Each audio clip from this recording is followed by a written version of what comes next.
Na doce paz do Senhor Jesus. Poder sentar, fique à vontade. Quero externar minha alegria de poder estar nessa casa, nessa noite. Trago um abraço da minha primeira igreja, que é minha família. Deus me agraciou com 3 filhos, o Benjamin de 7, um casal de gêmeos, o José e a Estela. E a minha esposa não podia ter filhos, queridos. 3 meses atrás, pastor Edson, eu encontrei um médico.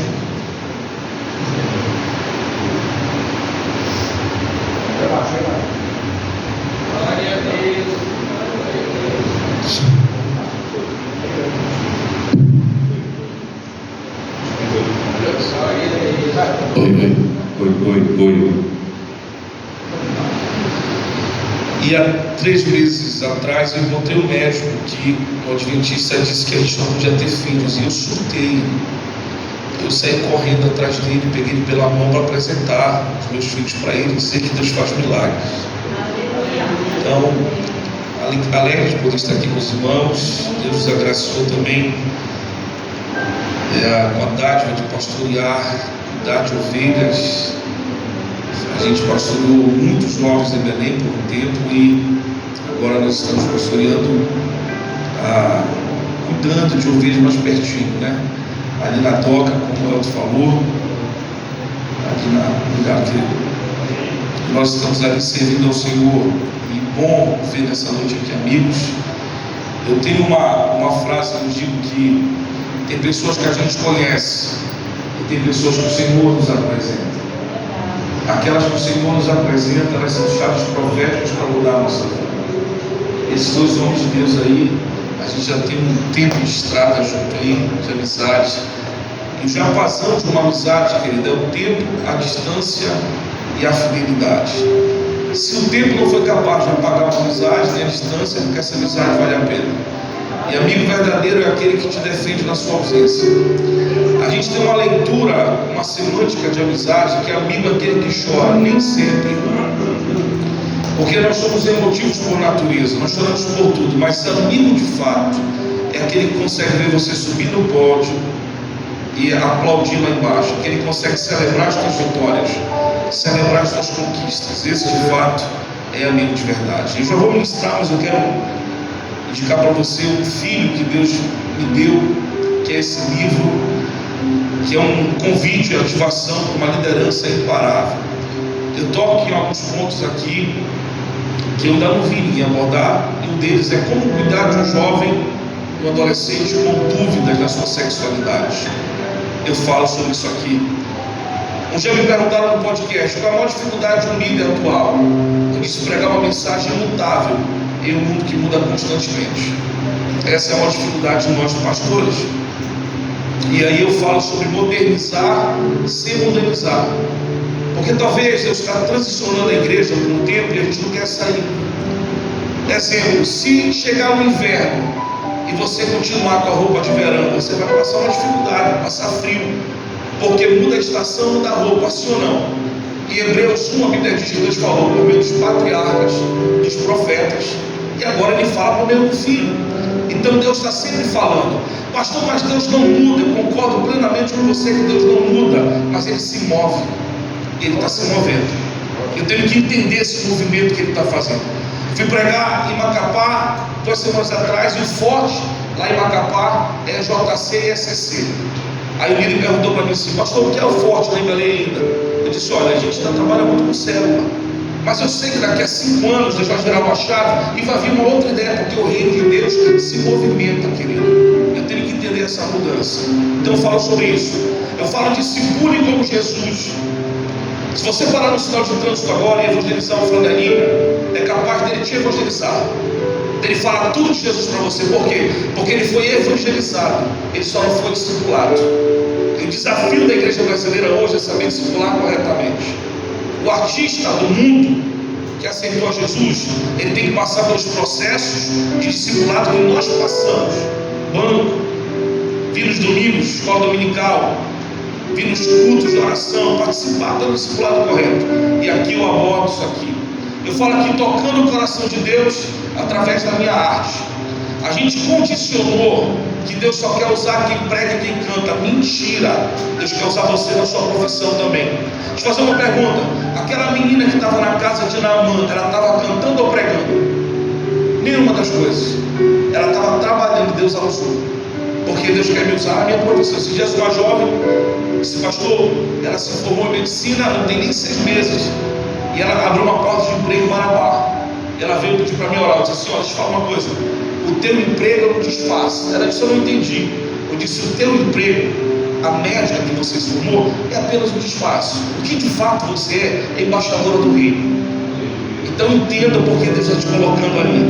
Então eu falo um pouquinho disso aqui nesse livro. Eu falo sobre namoro, noivado e casamento. Não altere a ordem. Levanta a mão só os casados aqui, deixa eu ver. Querido, vou fazer uma pergunta para você. Sabe qual é a parte mais difícil do casamento? Você vai dizer para mim: sim, pastor. Não é o dia que você se ensina a altar. Você gastou 30 mil, 40 mil, vai dizer: não, só se for maluco. A parte mais difícil do casamento é dizer sim todo dia. Acredite se você quiser. Eu vou fazer 11 anos de casado. Com a Luana eu casei magro, olha como eu estou. Engordei. E ela disse sim para mim todo dia. Então eu falo para os jovens e adolescentes, nesse período que eles estão pensando nisso, solteiros, que a gente não pode errar nessa escolha. Então tem que ser na direção de Deus. Quem escolheu a Rebeca para Isaac não foi nem Abraão, e muito menos Isaac, foi o servo, que tipifica o Espírito Santo. Tem muita gente dando tiro no pé do relacionamento, porque quem escolhe é a própria pessoa e não Deus. Eu falo isso nesse livro. Eu falo aqui sobre pastor e o seu coração. Um dia me perguntaram para mim assim: pastor, qual é a maior dificuldade de um pastor? Se pastorear o seu coração, eu vou te explicar por quê. Olha para mim. De manhã eu faço um velório, de tarde eu apresento uma criança no altar, e à noite eu celebro um casamento. E eu tenho que condicionar meu coração a cada estação, para que nenhuma interfira na outra. Está entendendo? O médico, quando ele sai do consultório, ele deixa de ser médico. O advogado, quando ele sai do escritório, ele deixa teoricamente de ser advogado. Mas o pastor, querido, a função dele é integral, todo dia, toda hora. Eu ontem saí da casa de um casal 3h40 da noite, no coqueiro, porque eles ligaram para mim e disseram assim: ou o senhor vem aqui agora, ou então amanhã a gente separa. Eu fui para casa do casal na hora. Da gente fala assim: o pastor não trabalha. O pastor trabalha muito, querido. O pastor não tem cheiro de chulé, cheiro de ovelha. O que é isso, pastor? Todo pastor tem que ter cheiro de chulé, tem que lavar pé, e tem que ter cheiro de ovelha. O pastor gosta de abraçar.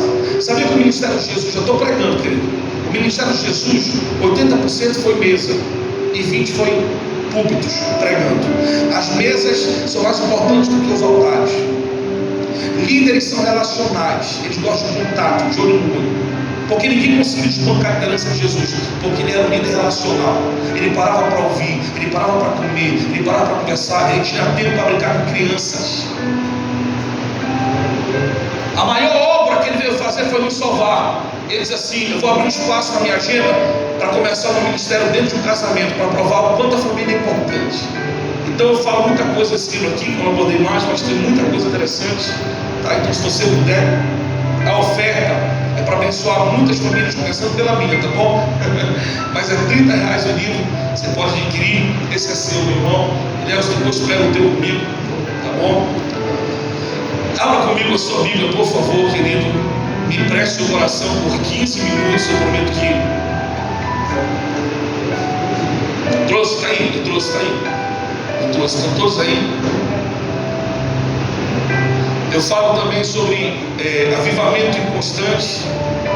Esses dias eu estava no evento, Constâncio. Eu fui para uma conferência de pastores. Eram 240 pastores. E tinha um jovem. Eu estou com 37, ele devia estar com uns 35. E toda oração ele caía. Passava por ele, ele caía. Levantava a mão e já caía. Aí a gente estava almoçando, ele olhou para mim e disse: meu amigo, fiz amizade com ele. Ele disse: o que sou? Pode me dar um conselho no meu ministério? Eu disse: para de cair. Está caindo muito. Ô irmão, Deus não quer derrubar ninguém por fora, mas Ele quer derrubar a gente por dentro. Eu falei esses dias com um amigo dos pregadores. Eu falei assim: querido, Deus não quer levantar só pregador, Ele quer levantar uma geração de libertadores. Eu estava com um amigo meu tomando café esses dias, e ele se considerava itinerante. Eu até acho perigoso essa palavra itinerante. Eu fui ovelha do pastor Nelson Cardoso a minha vida toda. Ele foi meu mentor. Ele me pedia para sair para pregar, Ele falava assim para mim: quando você se tornar pastor de igreja, você vai perder o apetite de sair da sua igreja. É verdade, irmão. Eu vou viajar daqui a pouco para Paragominas, porque eu vou pregar na igreja de Toronto lá. Eu tenho uma dívida com essa igreja, porque foi a igreja quando meus filhos, eu estava pregando lá e a Luana estava grávida dos gêmeos, ela teve um sangramento, quase que ela perde os gêmeos. E essa igreja, assim, nos acolheu.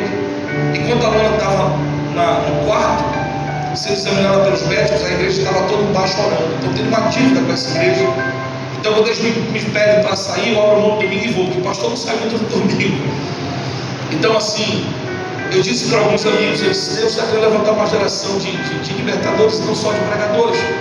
Porque o itinerante, ele vem e vai, ele gera entretenimento, mas ele não gera paternidade. Ele não é pai, e muito menos não é filho. Quem está sobre ele? Ninguém. E hoje em dia é muito fácil dizer assim: eu sou pregador, porque ele cria um Instagram, compra seguidores, põe uma foto bonita no Instagram, sou pastor. Só que o ministério pastoral, querido, é na dor, é na prova. Deus não gera ninguém, irmão, a não ser no deserto. Eu gosto de uma frase de Watchman, que ele diz que o crescimento de um cristão é proporcional à pressão que ele enfrenta. Muita pressão, muito crescimento. Eu perdi meus pais muito cedo, era muito menino. Deus conhece o meu testemunho. Fui morar de favor na casa de parentes, vi tanta humilhação, gente. Eu era novo, 13, 14, assinei umas documentações que a minha tia pediu, irmã da minha mãe. Eu, sem saber, passei tudo para ela. A casa era 25 de setembro, a casa de Mosqueiro, o carro da minha mãe, tudo para ela. Então, se tem um cara que sabe falar de dor, esse cara sou eu, irmão. Então, tudo que eu tenho hoje, esses dias eu parei de carro na porta da minha casa, comecei a chorar, porque veio um filme na minha mente, o que eu era. Cheguei na igreja evangélica a primeira vez, há 20 anos atrás, vou fazer 20 anos ano que vem você com Jesus. De cabelo grande, brinco aqui, pinça aqui, uma carteira de cigarro no meu bolso. E meia-noite eu tocava no Cazuza, que eu estava 5 anos de pagode, você conhece o testemunho. E Deus mudou a minha vida, me deu uma casa própria, me deu um carro próprio, me deu um filho, 3 filhos, me deu uma esposa. Só Deus pode fazer isso. Irmãos, escute só, Deus não brinca de roleta russa com a nossa felicidade. Sabe por que a gente que é pai não pode brincar de prometer coisas para os nossos filhos? Porque o que eu prometo para o Benjamin, ele vai projetar em Deus. Quantos de nós, pastores e líderes, que a gente diz assim para o nosso filho: olha, filho, amanhã eu vou tirar o dia para você, amanhã o dia vai ser seu. Aí quando chega 6 da tarde, toca o teu telefone. É alguém que está te pedindo ajuda, é alguém que está te pedindo socorro na igreja, é uma conta para pagar, e você larga o seu filho lá. Quando Deus prometer para ele, não vai acreditar também. Porque ele vai achar que Deus é aquele você que promete não cumpre. Então, querido, eu não meço ninguém apenas pelos dons. Você quer conhecer o homem ou a mulher de Deus? Veja como ele trata a sua casa, a sua família, o seu lar. Gênesis 22, 2, 15 minutos eu fecho aqui, prometo para vocês. E acrescentou Deus: toma teu filho, teu único filho, Isaque, a quem amas, e vai à terra de Moriá, e oferece-o ali em sacrifício sobre um dos montes, que eu te mostrarei. A aliança abraâmica, teologicamente, é a mais importante aliança no Antigo Testamento. Em Gênesis 22 conta a história do homem que Deus prometeu um filho, e depois Deus pediu esse filho para esse homem chamado Abraão. Foi esse homem, Abraão, que marcou a história. Eu quero que você escute o que eu estou dizendo. E o que marcou a história de Abraão não foi aquilo que ele recebeu, foi aquilo que ele entregou. O que fez a história de Abraão ficar tão marcada não foi aquilo que ele recebe, foi aquilo que ele entrega. Porque, escute só, o nosso coração é testado não quando você recebe, mas quando você entrega. Porque é uma força quando você entrega o seu dízimo. Porque eu sei que a luta financeiramente na mente de muitos é difícil. O cara está ganhando, pô, 10 mil reais para ele tirar 10% daquilo, é uma luta. E às vezes ele não entende que o entregar é valioso para Deus também. Irmão, Deus não vê o que está aqui, Ele vê a intenção do coração. Mais importante do que aquilo que eu faço, a motivação pela qual me faz fazer. Sabe qual foi o erro daquele casal de Atos 5, Ananias e Safira? Não foi só ter mentido, foi motivação errada. Eles viram Barnabé no capítulo 4 levando uma oferta generosa. aos apóstolos. E eles pensaram assim: vamos entrar na fila. Só que eles não entraram de coração. Eles fingiram dar tudo, mas não deram. E Deus não vê o que está fora, Deus vê o que está dentro. Deus não vê o que você dá aqui, Ele vê a motivação aqui. Deus não rejeitou a oferta de Caim, Ele rejeitou o próprio Caim, diz a Bíblia. Porque a minha oferta tem que estar condicionada ao desejo do meu coração. Se Deus me pedir para transportar essa caixa da direita para a esquerda, mas se a minha motivação não for certa e correta, Deus não recebe o que Ele deu. Eu posso receber, mas Deus não. Então a história desse homem é marcada por aquilo que ele entrega. Ele conseguiu responder naquilo que Deus queria dele. Gente, a nossa maior dificuldade hoje é conseguir responder naquilo que Deus quer. E Deus é muito claro em falar para a gente que às vezes faz ouvido de mercador, a gente que acha que finge que Deus não falou. Deus está falando claramente, pactualmente, e poucas pessoas querem responder naquilo que Deus quer. Então Deus inicia uma conversa com Abraão profunda, direta, sem sombra de dúvida, pedindo a Abraão aquilo que ele mais amava, que era o seu filho. Então agora o velho Abraão, que já havia passado por várias provas, agora enfrentava a mais dura prova da sua jornada, que era entregar aquilo que custou tempo para ele receber, que era o filho. Sabe, irmão, às vezes Deus ele testa a gente. O poder da entrega é algo maravilhoso. Quando Ana, a mãe do profeta Samuel, ela entende isso, virou uma chave na vida dela. Se você perceber, Ana, ela entrava no templo e ela pedia: eu quero um filho, me dá um filho. Eu entendo a necessidade dela. Eu entendo que o clamor dela era uma mãe estéril, que tinha uma inimiga em casa, que tinha muitos filhos e sobrava dela todo dia. Então havia um desespero no coração daquela mulher chamada Ana. Mas enquanto ela entrava e só pedia, nada acontecia. Quando ela virou a chave, ela entendeu como é que se move o reino de Deus. O reino de Deus não se move na minha necessidade, o reino de Deus se move no meu propósito. Quando ela entende que é o propósito que faz mexer o céu, ela diz: Senhor, entendi, se tu me der um filho, eu te devolvo. Deus falou: gostei, toma Samuel para você. Tudo que Deus coloca na tua mão para compartilhar, você acredita nisso? Não seja represa, seja rio. Esses dias eu estou falando isso aqui com muita humildade, debaixo desse altar aqui, sem um pingo de arrogância. Eu estava vindo de Camboriú, aí eu estava no aeroporto almoçando, meu voo, isso era umas 2h30 da tarde, meu voo ia sair 5 da tarde. Quando eu botei minha jaqueta, peguei minha mochila, quando eu fui levar a minha comida para jogar no lixo, tinha uma senhora limpando as mesas, e Deus falou para mim assim: faça um pix para ela. E eu fui até ela, dei um abraço nela, falei: olha, não tem problema de mandar um pix? Ela disse: não, qual sou eu? Eu falei: não vou dizer meu nome, não vou dizer quem eu sou, porque essa oferta é do Senhor para a sua vida. Ela disse: irmão, eu estava na igreja ontem, eu precisava de uma bênção. Eu falei: não falei mais nada.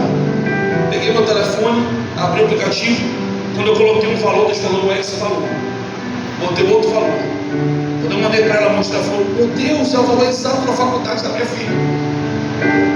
Peguei, dei um abraço nela, eu disse que eu era desse queridos, diante dos céus, pela felicidade dos meus filhos. Quando eu desci as escadas, para ir para a porta do embarque, eu fui abrir meu aplicativo, irmão, tinha 10 vezes mais. Eu sei o que tinha na minha conta.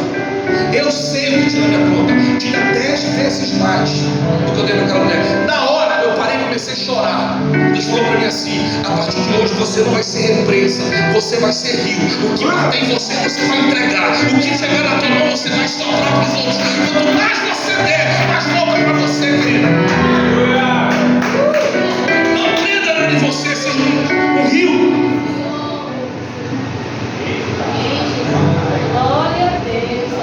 Então eu quero trazer alguns pontos aqui, a gente caminha para o final. O primeiro ponto aqui é que Deus coloca Abraão à prova. Verso 1: depois dessas coisas, pôs Deus Abraão à prova, e ele disse: Abraão, e ele respondeu: eis-me aqui. Deus põe Abraão à prova não para tentá-lo ou destruí-lo, mas para mostrar sua fé ao mundo. De que Abraão é feito? Então, por trás da prova de Abraão não estava o diabo, irmão. A gente é tendencioso em satanizar o diabo mais ainda. Quando acontece alguma coisa errada, você pensa logo que é culpa do diabo. A gente não consegue enxergar que tem vezes que Deus nos permite estar em situação difícil para testar a gente. Escute só. Eu aprendi que tem vezes que Deus acalma a tempestade, tem vezes que Ele acalma o marinheiro, que eu e você, mas tem vezes que Ele não acalma a tempestade nem o marinheiro, Ele me ensina a nadar, mas nas três Ele está no controle. Pode dizer assim: Deus está no controle? Então Deus pede a Abraão muito mais que a sua vida. Deus pede o seu filho como sacrifício. Então, se você analisar a história de Jó, irmão, a Bíblia começa assim: Jó, Deus atraiu a atenção do diabo para Jó. Se tinha um cara na terra que o diabo não queria perturbar, era Jó, porque era íntegro. Mas Deus atraiu a atenção do diabo para Jó. Tem visto meu servo Jó. Então aquela luta na vida de Jó deu início no céu. Na terra ninguém sabia o que estava acontecendo. Eu acho linda a narrativa. Eu já li o livro de Jó, versículo por versículo no hebraico. Quando a minha mãe morreu, foi um livro que eu me apeguei. Eu fazia seminário, depois de 5 anos eu fiz seminário. E aí eu comecei a estudar Jó, versículo por versículo. E aí eu fui ver que o livro de Jó, querido, fala, interessante porque Deus é o último. Deus começa falando, Ele fala no capítulo 1, no capítulo 2, no 3 Ele se cala. Aí fala os amigos de Jó, fala a mulher de Jó. Irmão, escute, eu não tenho coragem alguma de levantar minha voz para falar contra a mulher de Jó, nunca. Eu já vi tanta gente bater nessa mulher, meu irmão. Era uma mãe que perdeu 10 filhos, ela tem direito emocional de não estar bem. E Jó consegue discernir. Ele diz assim: ó, tu fala com uma louca, o teu emocional estava nada, ela não estava bem. No costume dos caldeus, eles tinham que enterrar as sepulturas, cavar e enterrar os seus filhos. Era uma mãe que perdeu 10 filhos numa só lapada, querido. Aí chegam os amigos de Jó. A Bíblia diz que Jó estava na cinza. A cinza no hebraico é o lixo da cidade, o aurar. Ele se coçava com madeira porque as suas unhas haviam caído. A Bíblia diz que vermes percorriam o seu corpo, mau hálito saía da sua boca, dores nos ossos constantes, não tinha morfina.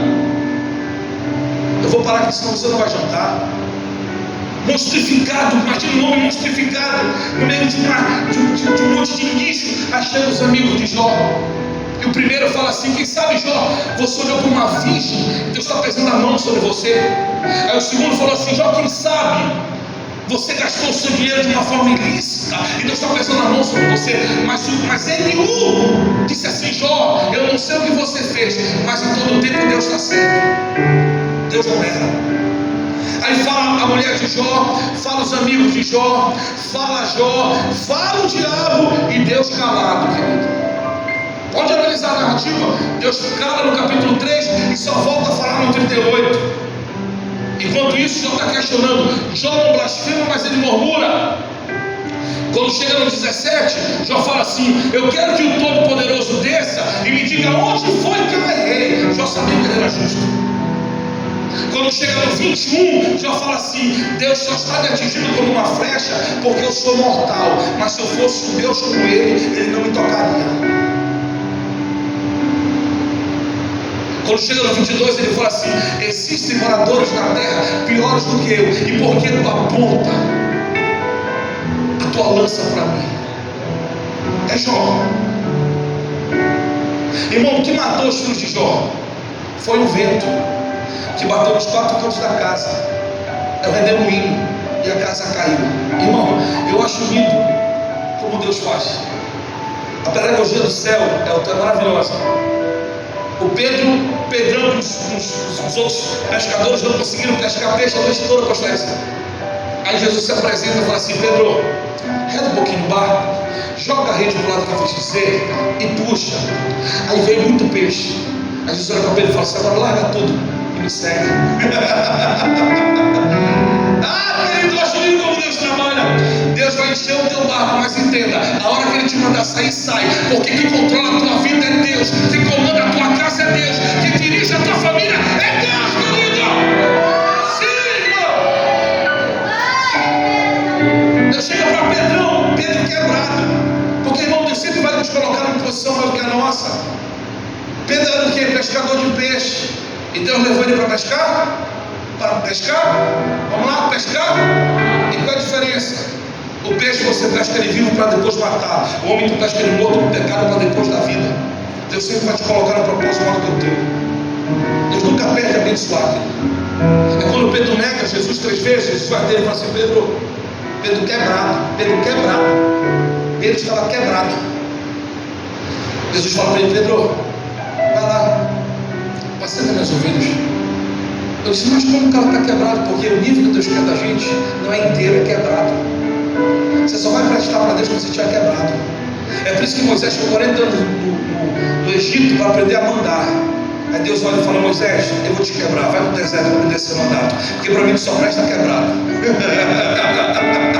Olha para o teu irmão diretamente e fala assim: você só presta para Deus quebrado. Arrogante não presta para Deus, presunçoso não presta para Deus, avarento não presta para Deus, cheio de orgulho é quebrado, querido. Jeremias 18, eu preguei muito tempo errado.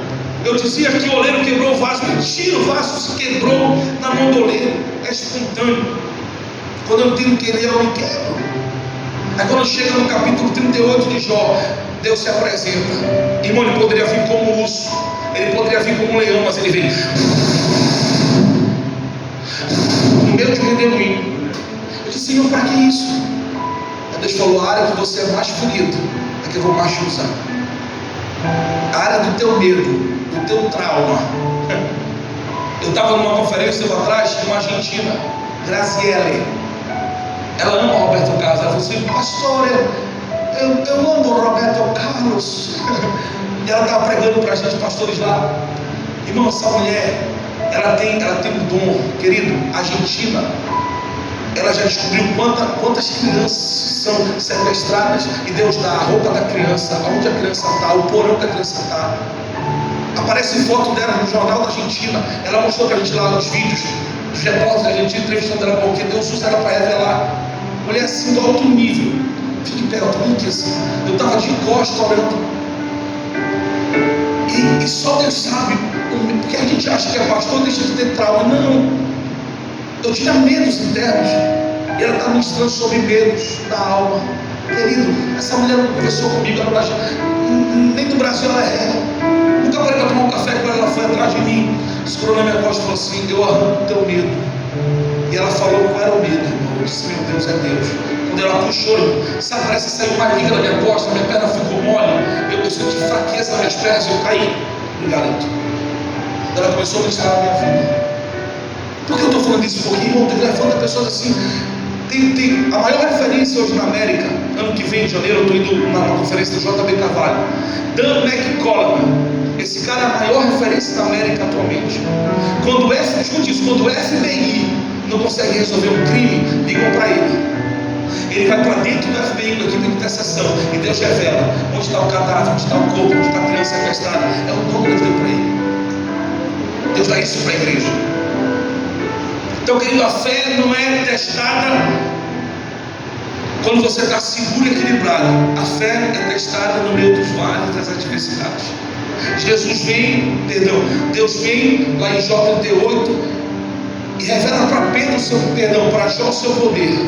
E aí a Bíblia diz, quando chega no capítulo 38, no primeiro versículo, Deus fala assim: Jó passou o livro todo chamando Deus para um duelo.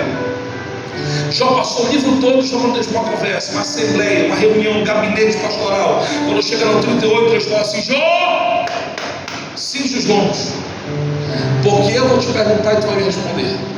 Onde é que tu estava quando eu criei a ursa maior e a ursa menor? Estava onde? Onde é que tu estava quando eu criei a águia? Coloquei itinerário para ela voar e disse: voa até aqui, daqui não passa. Onde é que tu estava quando eu chamo os trovões pelos nomes? Eles se apresentam para mim e batem continência. Estava onde, Jó? Onde é que tu estava quando eu criei as estrelas? Coloquei nome em cada uma delas e digo: cantem, e elas cantam. Para de cantar e elas param. Estava onde, Jó? Deus dá aula de química, física, biologia e matemática para provar para Jó que ele estava no controle. Olha para mim, essa luta não é o diabo, é Deus que está no controle. Ele quer aprovar você, Ele quer levantar você no meio desse vale. Você não está entendendo, mas Deus está por trás de tudo isso, querido. O que eu faço, pastor? Descansa. Escute, 1 Pedro 5,7 diz assim: lançai sobre Ele todas as nossas ansiedades, porque é Ele que tem cuidado de nós. Aí o time pegou o Voltatan, deram para ele papel para ele desenhar. distrair a criança de 11 anos, o voo sobe. No meio do voo, uma turbulência, todos desesperados, cabeça de joelhos, máscara na cara, sem segurança, e aquele garotinho com a perna cruzada desenhando. Era a moça falou: tá maluco, o avião vai cair. Você assim? Ele disse: calma, o avião não cai não. Ela disse: vai cair sim. Ele disse: não vai cair, moça. Ela disse: por que não vai cair? Ele disse: porque o piloto é meu pai. Eu sei quem está controlando a minha aeronave. Se você sabe quem está controlando a sua vida, você descansa. Põe a sua mão direita no coração e diga assim: eu decido nessa noite não me preocupar com aquilo que eu não posso mudar. Eu decido descansar no meu Deus. Descansa, querido. Descansa, irmão. Eu finalizo falando o poder da entrega. Verso 9: chegando ao lugar que Deus havia designado, e ali edificou Abraão um altar. Sobre ele pôs a lenha, amarrou a Isaque, seu filho, e o deitou no altar em cima da lenha. Estendendo a mão, tomou o cutelo para imolar o seu filho. Deus não permitiu. Queridos, o lugar mais profundo em Deus é o lugar da entrega. O lugar mais profundo em Deus, irmão, é o lugar da entrega. Uma hora ou outra, Ele vai te levar para o altar da entrega e vai pedir coisas que só Ele sabe que você pode e deve entregar. Homens e mulheres da Bíblia que marcaram a história não marcaram por aquilo que receberam. Homens e mulheres da Bíblia que marcaram a história marcaram por aquilo que entregaram. Que entregaram ao Senhor. Tinham tudo para não entregar. Eu tenho uma missionária, pastor, está no Tibete, Thalita, menina inteligente, 3 formações, com futuro brilhante. Ela entregou tudo para estar no Tibete. 3 dias atrás teve um terremoto no Tibete. A gente ficou desesperado, ligando para ela. Ela disse: eu tive que dormir na casa de uma amiga em outro lugar, e a casa que ela estava foi perto de onde aconteceu o terremoto. Por várias vezes, sabe, no meu coração de pai espiritual, eu quero dizer para ela: volta. Mas Deus para mim, ela entregou. Ela entregou, irmão. O estágio mais profundo de um cristão é quando ele tem o seu chamado, ele vive sua essência. O seu chamado é maior do que você, maior do que a sua dor. Quantos de nós temos que sufocar a nossa dor para subir no altar, comer e se pregar? Você está quebrado, você está ferido, você não está bem. Você só vai pregar e você entende que é a fraqueza de Deus.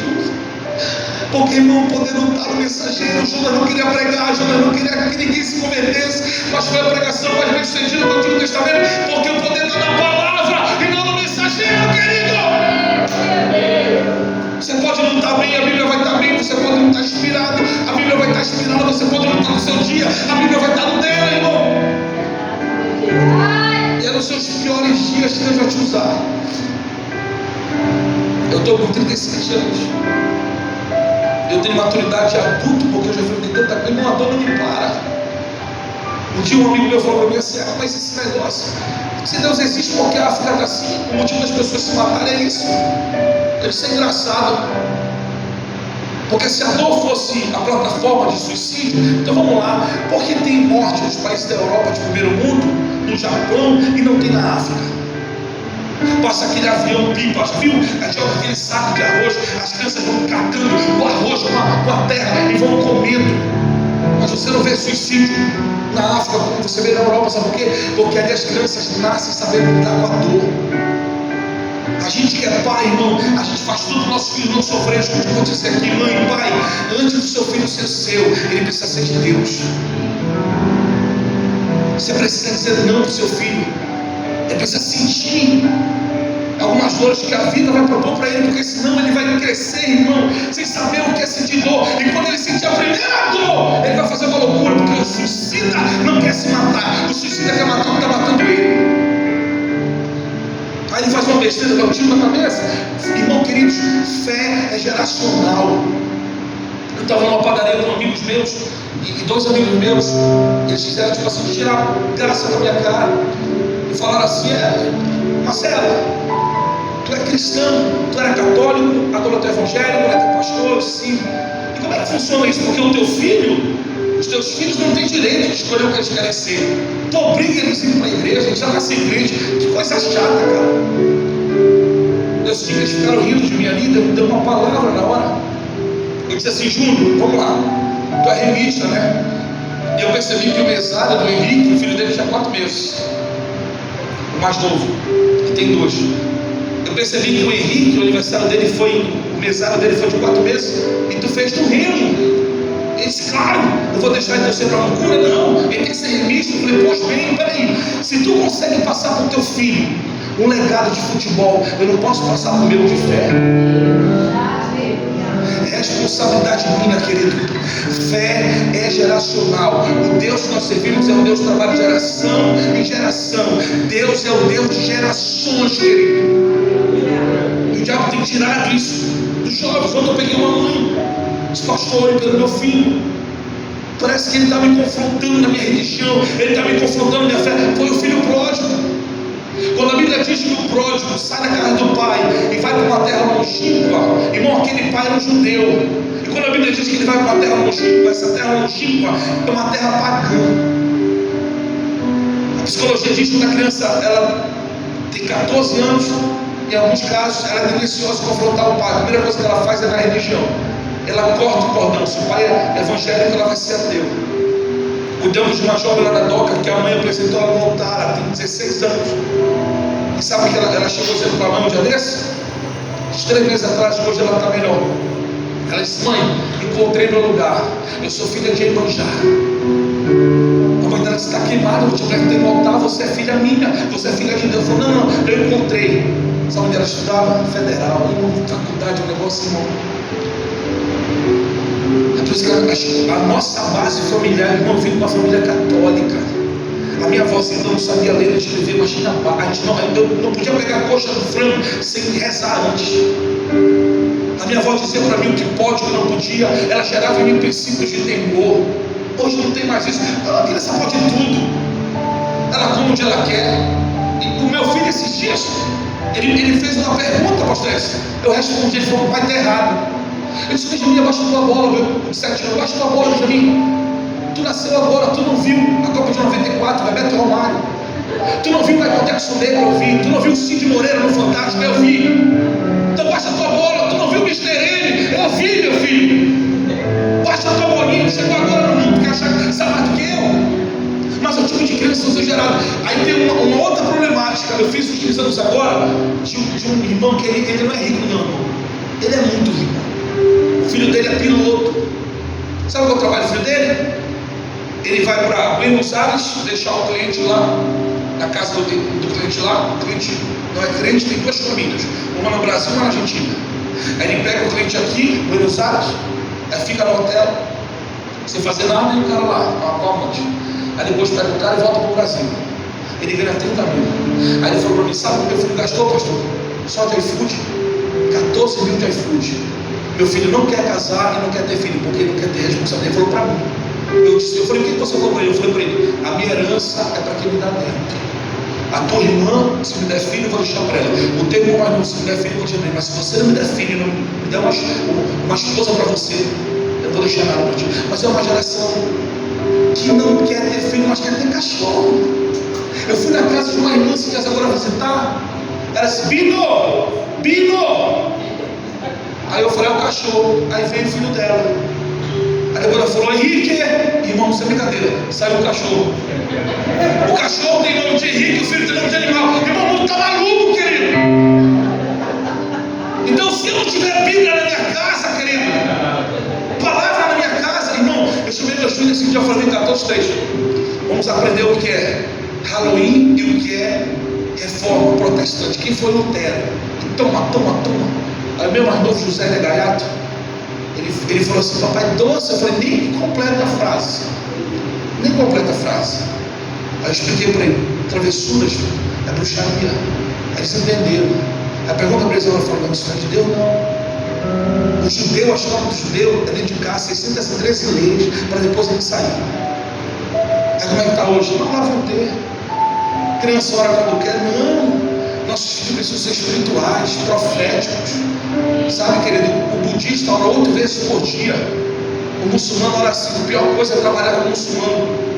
Nelson, eu tenho um amigo meu que falou: irmão muçulmano, ele é tão caxias no horário, que uma vez ele quase cai do andaime, porque o muçulmano estava embaixo, controlando a máquina, ele estava lá em cima, deu a hora dele orar, ele jogou a máquina para lá e foi embora, deixou o amigo lá em cima.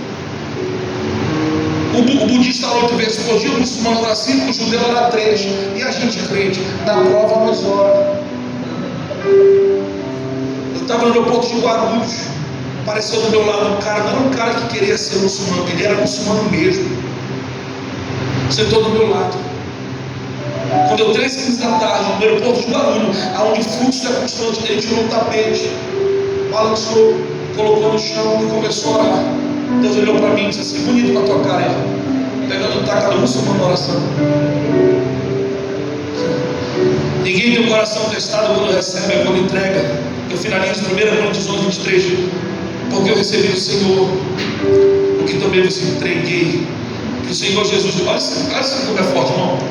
A gente lê isso todo dia no domingo da ceia, que o Senhor Jesus, na noite que foi traído, partiu o pão. Vai ser na sua pior noite que você vai ter que partir o pão. Você está quebrado, você está ferido, você teve perdas na vida, vai ser na sua pior noite que você vai ter que partir o pão. Você não quer pregar. Quantos altares eu já subi querendo que alguém pregasse para mim? Tomou o pão, dando graça, partiu. Cristo não é visto daquilo que você recebe, Cristo é visto naquilo que eu entrego. Jesus não é visto naquilo que eu recebo, naquilo que eu entrego. Aí se você for em Lucas 24:30, e aconteceu que quando estavam à mesa, tomando ele o pão, abençoou, e tendo partido, verso 1, então seus olhos abriram. Aqueles 2 meninos do caminho de Emaús, aqueles discípulos, não tiveram os olhos abertos quando eles comeram do pão. Os olhos se abriram quando eles partiram o pão. É no compartilhar, é no doar. Por isso que culto tem 2 razões motivadoras. Primeira razão, você tocar o coração de Deus. E segunda, tocar o coração do próximo. Se você vem para o culto, consegue adorar a Deus, sente que tocou o coração dele, maravilha. Mas se você não falou com o irmão que está do lado, não teve conectividade, não valeu de nada. É horizontal e vertical. Essa ideia, então, compartilhar, sabe, é você ter, e aqui eu já paro, eu vou fechar aqui, tá? É você ter conexão, é você ter intimidade, é você ter, sabe, irmão, partilhar. Eu amo ouvir histórias, eu amo sentar em mesas. A minha esposa fala assim: não tem alma velha, mas porque eu fui criado por vários tios. Então eu sempre parei para escutar gente mais velha do que eu, parar para ouvir. Eu sempre tinha muito medo de ter que aprender com as minhas falhas. Então por isso que eu não gostava de falhar. Quando eu, antes de Jesus, eu falhei muito, dei muito trabalho. Mas quando eu aceitei Jesus, eu tinha medo de ter que aprender com as minhas falhas. O que eu fiz? Eu parei. E começava a ir para o ciclo de oração. As irmãs do ciclo de oração me adotaram na Barão. Era o pastor Jorge Miranda. O pastor Jorge Miranda saiu, entrou o pastor Nelson Cardoso. Ele me adotou como filho espiritual. Eu entrei na missão jovem, conheci mais perto do pastor Samuel. E quem conhece o pastor Samuel, é difícil ele falar, ele fala assim, tem que pegar no alto, ele está falando e discernir. É difícil de entender. Eu sei o que ele não quer, o que ele quer eu nunca sei. Mas eu gosto de parar para ouvir, taxista, Uber, eu gosto de conversar. Eu falo: rapaz, botar você no deserto, você faz uma cidade, porque, irmão, a vida é feita de conexão, colecionar pessoas, ter tempo de mesa, porque, irmão, é isso que vale a pena. O que a gente faz? Quando você vai aos 15 anos, você procura logo a mesa da resenha. Cadê a fulana para te botar papo em dia? Você nunca procura a mesa com desconhecido para ter uma ponte de acesso. Eu estava na fila do banco do Itaú. Aí estava 15 minutos para mim o banco, tinha um cara vendendo água de coco. Aí eu tomei um copo, o cara tomou outro, eu tomei um copo, eu tomei outro que estava na minha frente. Quando foi o terceiro copo, eu falei: amigo, essa água aqui a gente vai tomar o dia todo, não vai saciar. Mas 19 anos atrás, no meio de uma água que nunca mais voltei a ter sede. Ele olhou para mim e disse: tu é crente? Eu falei: tu está afastado. Ele voltou para Jesus na fila do banco. Irmão, eu posso fazer da saída da minha casa uma viagem missionária, dependendo da forma que eu entendo. Tipo, da tua casa até a padaria pode ser um campo missionário. Da tua casa até a farmácia pode ser um campo missionário. Dependendo da tua forma que você enxerga a vida. Deus me deu um projeto, Operação Resgate, que desde quando aconteceu aquela tragédia no Aborte Kids, vocês conhecem, e eu montei esse projeto. Eu armo uma tenda na pior festa de Belém, que é a festa do cachorro louco. Na festa do DJ Alok, eu estava lá. Você vai no meu Instagram, põe lá, pastor Marcelo Campelo, tem lá todos os meus vídeos evangelísticos. O shopping já me conhece, vou levar. Quando ele me vem atrás, já vai quase segurança em cima de mim. Você não vai contar nada. Eu falei, não vou contar nada. Estou de boa, porque eu já contei tanto. Quando aconteceu o primeiro suicídio no shopping, eu comecei a mandar e-mail. Eles dizem que foi 7, claro que não foi 7, foram 11. Sabia que duas pessoas se mataram no banheiro, uma se matou no estacionamento. Acharam uma cobra gigante dentro do shopping. Uma família ficou presa no elevador a noite toda, ganhou 140 mil do shopping. Aí quando você vai falar com o gerente de marketing, são 5. Aí um era católico, os 4 ateístas. Aí eu fiz amizade com os seguranças. Sabe o que eles falam para mim? Que a pior hora é a hora quando eles vão desligar as centrais e quando eles vão no estacionamento e no cinema, porque o cinema acaba com 1h30. Eles falam para mim, pastor, a gente acaba de desligar a luz, a gente vira de costas, não tem gente rindo aqui, o cinema está vazio, eles ligam a luz e eles estão vendo sala de criança e de escola. Quando eles vão no estacionamento no shopping, eles vão desligando tudinho, eles sentem uma opressão. Aí a gente fez vários e-mails no shopping. Aí quando aconteceu aquele que foi 2 vezes numa semana, uma jovem, ela tinha acho que 16, 17 anos por aí, um pouco mais velha, ela se matou do estacionamento para fora, ela se jogou. Ela dava característica de uma suicida direto. O que é isso? É aquele que não avisa, não manda carta, não dá larte, ele vai e se faz. É o suicida direto. Aí isso foi na terça-feira. No sábado, um jovem de 20 e poucos anos, esse dava sinais do suicida indireto, ele estava tendo coragem. Ele ficou meia hora no parapeito, conversando com os guardas e ninguém fez nada. E se você ver o vídeo, pessoas estavam comendo naturalmente. E sabe que os funcionários dizem para mim? Que quando tem alguém lá em cima, agora não, que botaram a tela, a gente brigou muito. Mas quando tira a tela e quando tira alguém lá em cima, já prestes a jogar, o pano preto já estava embaixo. Virou algo natural para eles. Aí o que eu fiz? Fui para dentro do shopping da minha igreja. Irmão, a gente fez uma campanha de rodear aquele shopping 7 vezes em oração. Nós tínhamos à frente do shopping, a gente entrava, a gente fez circuito de oração, a gente rodeou o shopping, a gente entrava camuflado, sentado, ficava orando, a gente fez evangelho, tudo que você imagina. Aí teve um dia que Deus falou comigo assim: vocês estão apontando um alvo errado. O alvo é a diretoria do shopping, está na mente deles. É eles. Aí quando foi antes desse último, eles levaram 11 macumbeiros da Umbanda da Bahia. Quem me falou isso foi o segurança do shopping. Eles entraram no shopping 2h40 da madrugada no Boulevard, sem ninguém saber porque é shopping. E foram para o shopping, fizeram uma lavagem, no primeiro, no segundo, terceiro piso do shopping. Aí o segurança me mandou me ligar: pastor, você isso. Mandaram foto para mim, pediram para mim: não espalhe essa foto, porque se o senhor espalhar essa foto, já perdeu nosso emprego. Isso tudo bem. Reuni toda a minha igreja e disse: vamos para frente do shopping, porque a gente foi levantado para a gente fazer as obras do diabo. E começamos a fazer campanha em cima do shopping, campanha, e orar. Resumindo, agora novembro, último dia de novembro, o gerente principal de marketing, que é o bandista, ele foi, não sei se retirado, mas ele foi transferido para outro lugar. E o que vai assumir o lugar dele já está lá. E ele é da Presbiteriana.